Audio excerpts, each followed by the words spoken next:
যাও ভাগবত পঢ় বৈষ্ণবের স্থানে একান্ত আশ্রয় কর চৈতন্য চরণে।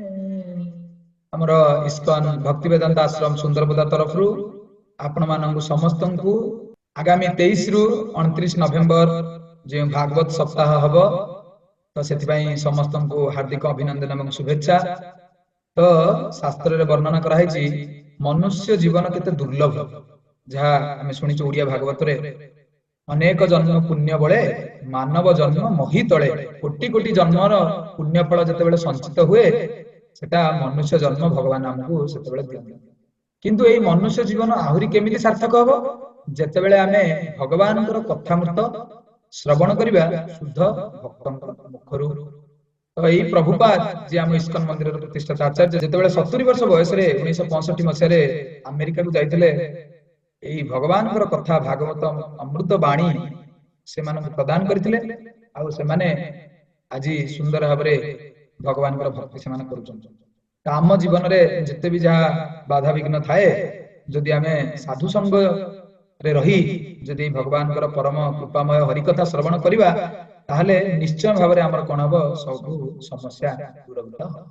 ତ ଯେତେବେଳେ ଶୁକଦେବ ଗୋସ୍ୱାମୀଙ୍କୁ ଶମିକ ମୁନିଙ୍କ ପୁତ୍ର ଶୃଙ୍ଗି ଯେତେବେଳେ ସେ ଅଭିଶାପ ପ୍ରଦାନ କରିଥିଲେ କି ମୋ ବାପାଙ୍କ ବେକରେ ଯେ ମୃତ ସାପ ଗୁଡେଇଛନ୍ତି ତାଙ୍କୁ କଣ କରିବ, ତକ୍ଷକ ନାଗ ଦଂଶନ କରିବ 7 ଦିନ ଭିତରେ।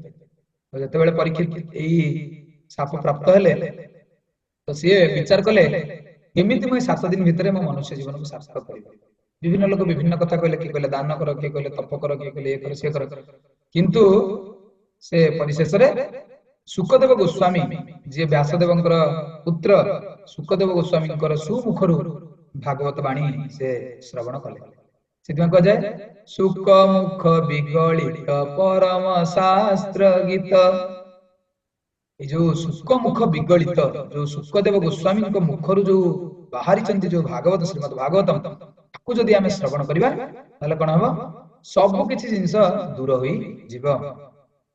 ସେଥିପାଇଁ ଆମର କୁହାଯାଇଛି ମହାପୁରାଣ ଭାଗବତ ନିର୍ମଳ ଶୁକ ମୁଖ ବିଗଳିତ ନିଗମ କଳ୍ପ ଫଳ ବିଷୟ ବିଳାସ ବିମୋହ ବିନାଶିନୀ ବିମଳ ବିରାଗ ବିବେକ ପ୍ରକାଶିନୀ ଭାଗବତ ତତ୍ଵ ରହସ୍ୟ ପ୍ରକାଶିନୀ ପରମ ଜ୍ୟୋତି ପରମାତ୍ମା ଜ୍ଞାନ କି। ବଢିଆ ସୁନ୍ଦର ଭାବରେ ବର୍ଣ୍ଣନା କରାଯାଇଛି କେମିତି ଭାଗବତ ଶ୍ରବଣ ଦ୍ଵାରା କେମିତି ଆମେ ଆମର ଯାହା ବି ବିଷୟ ବାସନା ସମସ୍ତଙ୍କର ଅଛି ସେ ବିଷୟର ଯୋଉ ଜ୍ୱାଳାରୁ ଜଣେ ମୁକ୍ତ ହେଇପାରିବ ଭଗବାନଙ୍କର ଏଇ ଭକ୍ତିମୟ ଭାଗବତ ବାଣୀ ଶ୍ରବଣ କଲେ। ତ ସମସ୍ତେ ଆସନ୍ତୁ ଏଇ ଭାଗବତ ସପ୍ତାହରେ ଆମେ ଯୋଗଦାନ କରି।